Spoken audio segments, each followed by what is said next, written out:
The moment my brother thought I was unconscious, he dragged his chair right up to the edge of the bed and said it out loud, in the room, with the monitors beeping and the IV line counting out seconds above my head. The doctor said she might not pull through the weekend, Celeste. We need to call Harriman's office first thing Monday morning. The cottage alone appraised at $2.1 million last spring. His wife's answer came the way answers come when they've already been rehearsed. And the RRSP, she listed your dad as the beneficiary and never updated the paperwork. If she dies without changing it, it all reverts to the estate. We'd be entitled to everything. I lay completely still beneath the thin hospital blanket, eyes closed, breathing deliberately shallow. The fluorescent light above me hummed, the IV tugged at the crook of my left elbow, and I committed every single word to memory. They had no idea I could hear them. The neurologist had told my brother I was experiencing post-ictal confusion following the TIA, a transient ischemic attack, a warning stroke, not a full one. What he had not told my brother was that my cognition had cleared significantly within the first 6 hours. By the time the night shift came on, I was tracking every conversation in that room with the same precision I brought to reading structural load calculations on a job site. My brother, 4 years older than me, a man who had never once balanced a checkbook without calling someone to fix it afterward, had decided my incapacitation was his financial opportunity, and his wife had agreed before he finished the sentence. I did not open my eyes. I kept my breathing slow and even. And somewhere beneath the controlled rhythm of my chest, a cold, clear decision locked into place.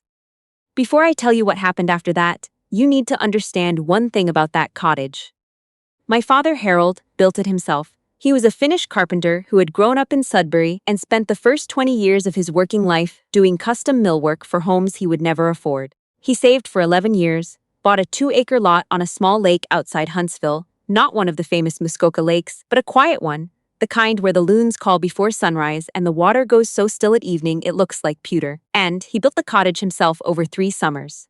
Weekends and vacation weeks, with his hands and my mother beside him painting trim until she got too sick to hold the brush. I was 7 the first summer we stayed there.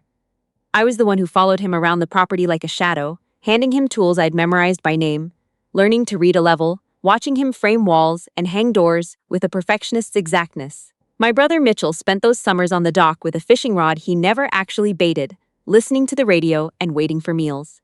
He was not interested in the building of things. He was interested in the having of them. By the time my father's health started declining, Mitchell had already been through 2 failed business ventures, a food truck in Barrie that never turned a profit and a landscaping company that dissolved after one winter when he couldn't make payroll. Our father had quietly bailed him out both times, writing checks he never mentioned to me, because he did not believe in humiliating his son. What he did believe in was making sure his estate was structured correctly. 3 months before he passed, he sat me down at the kitchen table, the same oak table he'd built from a salvaged barn door, and told me he had updated his will. The cottage, the RRSP, the TFSA, and the remainder of the investment portfolio would be held in a family trust with me as sole trustee and primary beneficiary. Mitchell would receive a one-time payment of $40,000 and nothing further. My father did not say this with cruelty.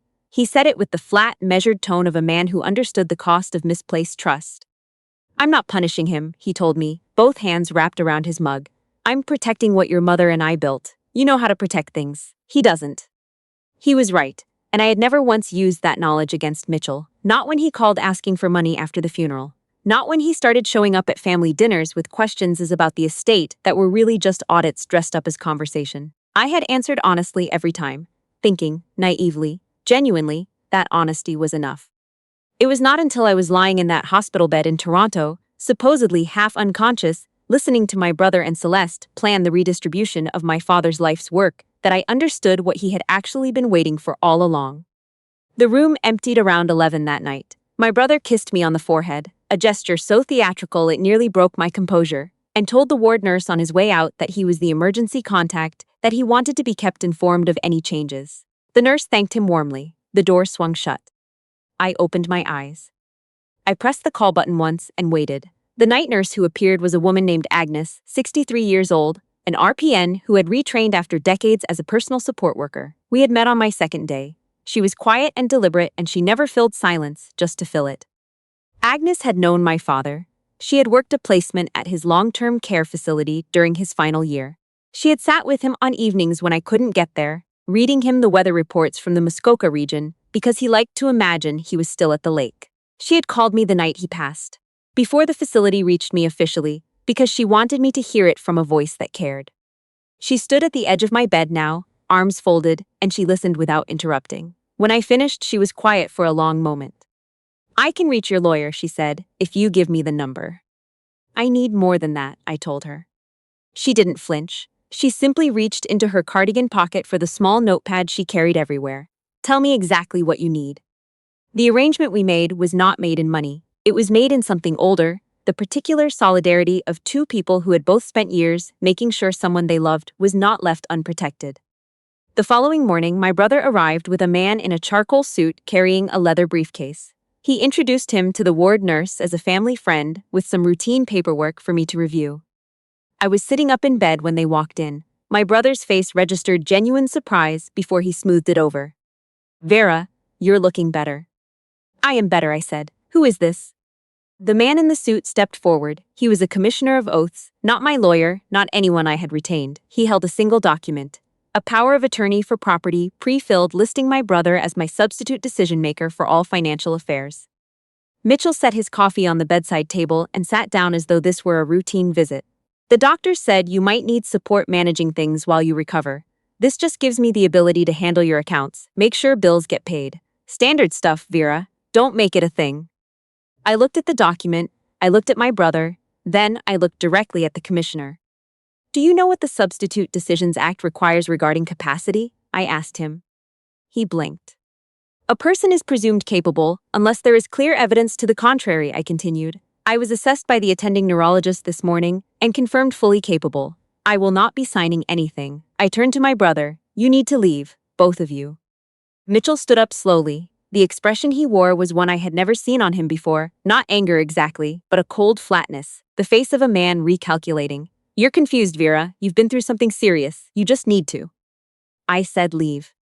He leaned forward, lowering his voice. "When the time comes, there won't be anything left for you to protect." He picked up his coffee, he walked out. The commissioner followed without saying a word. The moment that door closed, I reached for my phone and called Philippa Norwood.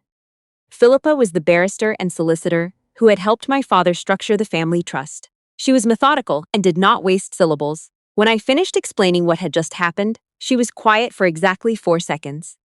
"Don't sign anything," she said. "Don't allow anyone unauthorized into that room. I will be there this afternoon. We are going to make this airtight." She was as good as her word. While my brother and Celeste spent the next 5 days believing I was deteriorating, while Celeste texted her sister about the cottage and what she planned to do with the guest bedroom, while Mitchell called a real estate agent in Huntsville for a casual chat about current market conditions, Philippa and Agnes moved quietly through every layer of the estate. The trust documents were reviewed and confirmed. The beneficiary designations on the RRSP and TFSA were updated with full legal notarization, witnessed by Philippa herself. A new power of attorney necessary was executed naming a colleague of Philippa's as my property guardian in the event of genuine incapacity. Not my brother, not Celeste, not anyone connected to them. Every account, every holding, every instrument was sealed behind a legal structure that required my explicit, witnessed, capacity-confirmed consent to alter. Agnes drove nothing across town and smuggled nothing in a false pocket. What she did was more and harder to undermine. She sat beside me each evening shift, helped me draft the communications I needed to send, and said nothing to anyone about what was happening in that room. In a place built on the constant exchange of information, her silence was its own kind of armor. My brother had arranged something for the 3rd weekend after my discharge. He called it a family gathering, a chance to regroup at the cottage, to discuss the estate openly, to have everyone in the same place. He'd invited 2 cousins, a family friend who worked in financial services, and, I learned from one of those cousins later, a man he described only as a property consultant. He had, in other words, arranged an audience for the announcement he intended to make about the future of everything my father had left behind. He had not expected me to be there. I drove up the 400 on a Friday afternoon in early October, the trees gone full amber and red, the kind of day that makes every trip north feel like something you owe yourself. Philippa rode with me. Agnes had offered to come, but I told her to stay in the city. She had done enough. What came next was mine to finish. The cottage looked exactly the way it always looked in October. The dock boards faded to silver, the canoe overturned on shore, the birch trees at the property edge burning yellow against a gray sky. My father had replaced those dock boards summer after summer until his knees made it impossible. I had replaced them myself the last 2 years, on my knees with a cordless drill, the way he had taught me. Mitchell's car was in the gravel drive, so were two others. I walked through the front door without knocking. The room went silent the way rooms go silent when what people see is the opposite of what they expected. My brother was standing at the kitchen counter with a glass of wine, mid-sentence. Celeste was arranging a board on the table. The cousins were on the sectional. The man I didn't recognize, the property consultant, I assumed, was sitting in my father's chair with a notepad on his knee. My brother set his wine glass down, very carefully. Vera. His voice was controlled. I didn't think you were well enough to. I've been well enough for 3 weeks, I said. I walked to the center of the room and I placed my phone on the coffee table. I pressed play.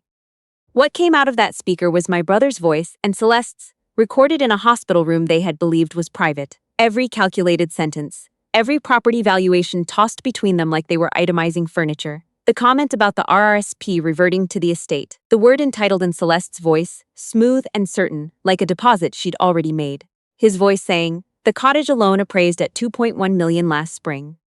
The property consultant quietly closed his notepad. One of my cousins stood up from the sectional and walked to stand near the door, physically separating herself from my brother without saying a single word. Celeste spoke first, her voice climbing.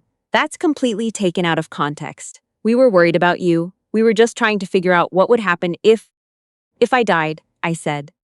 She stopped. You can leave now, I told them both. Philippa will be in touch with your solicitor regarding the formal notification. The trust is irrevocable and fully registered. There is nothing to contest and nothing to negotiate.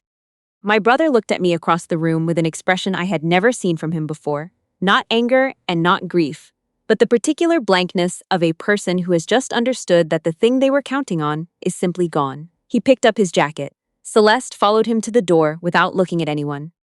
The property consultant left without ever introducing himself. The door closed. One of my cousins let out a slow breath. Vera, she said, I had no idea what he was planning. I know, I said. That's why you're still here.